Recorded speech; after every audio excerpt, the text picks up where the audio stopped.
بسم اللہ الرحمن الرحیم۔ ایک ولی اللہ کی مقبولیت کا واقعہ بیان کیا جاتا ہے کہ بصرہ کا ایک سردار ہمیشہ اداس اور غمگین رہتا تھا کہ کسی نے اس سے دریافت کیا کہ آخر اس پریشانی کا سبب کیا ہے۔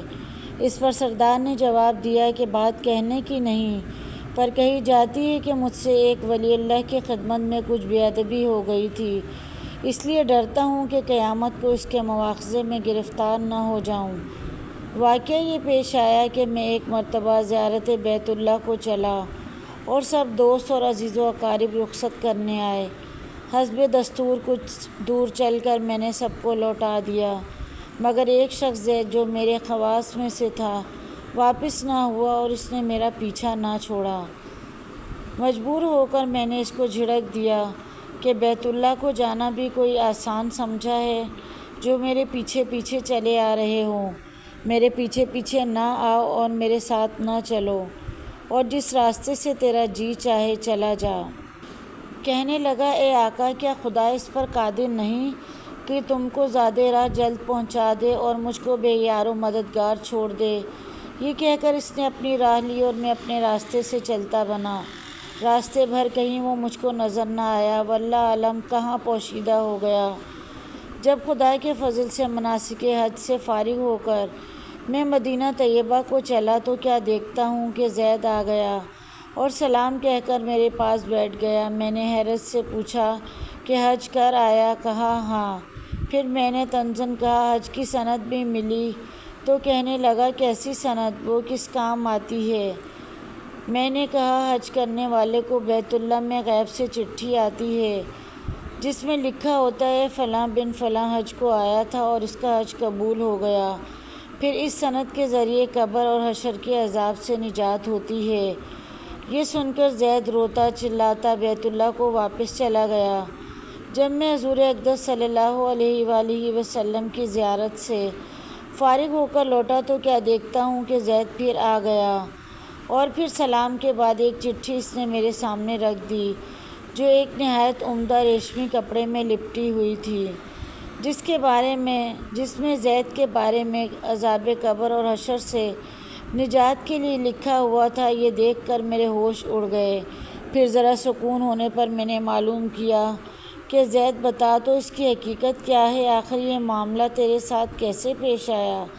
تب اس نے بتایا کہ سنو بھائی، جب میں بیت اللہ پہنچا تو کعبہ حاجیوں سے بالکل خالی تھا۔ اس وقت میں نے گڑ گڑا کر زار و قطار رونا اور چلانا شروع کر دیا کہ اے مالک دو جہاں، کیا غریب گناہگاروں کا حج بھی قابل قبول نہیں جو مجھ کو حج کی سند نہیں ملی؟ کیا غریبوں کا کعبہ اور صاحب کعبہ اور ہے جو وہاں سے جا کر سند لاؤں؟ مجھ کو قسم ہے تیری عزت اور جلال کی، جب تک چٹھی نہ پاؤں گا کعبہ سے باہر نہ جاؤں گا اور روتے روتے یہیں مر جاؤں گا۔ اچانک غیب سے آواز آئی کہ اے زید، نجات کی چٹھی لے اور جا اپنی راہ لے۔ پھر یہ چٹھی میرے ہاتھ میں آ گئی، اس کو لے کر میں چلا آیا۔ یہ سن کر میری حیرت کی انتہا نہ رہی کہ اللہ اکبر، اس شخص کا یہ اعلیٰ مرتبہ ہے جس سے میں آج تک واقف نہ تھا۔ پھر عزت اور احترام کے ساتھ میں اسے اپنے ساتھ بصرہ لے آیا اور وہ چٹھی نہایت احترام اور تعظیم کے ساتھ ایک صندوق میں بند کر دی۔ جب کبھی جی چاہتا تو انتہائی ادب اور احترام سے نکال کر اس کی زیارت کر لیتا، چومتا اور آنکھوں سے لگاتا تھا اور پھر محفوظ کر دیتا۔ اتفاقاً میں کہیں سفر میں تھا کہ میرے پیچھے زید کا وصال ہو گیا۔ جب میں واپس آیا تو اس خبر سے میرے رنج و قلق کی انتہا نہ رہی کہ افسوس میں ایسے ولی کی تدفین میں شامل نہ ہو سکا۔ پھر اچانک مجھے وہ چٹھی یاد آئی جو میرے صندوق میں محفوظ تھی۔ اب تو میں اور بھی بے تاب ہو گیا اور اپنے اوپر افسوس کرنے لگا کہ سفر کو جاتے وقت میں نے وہ چٹھی زید کو کیوں نہ دی۔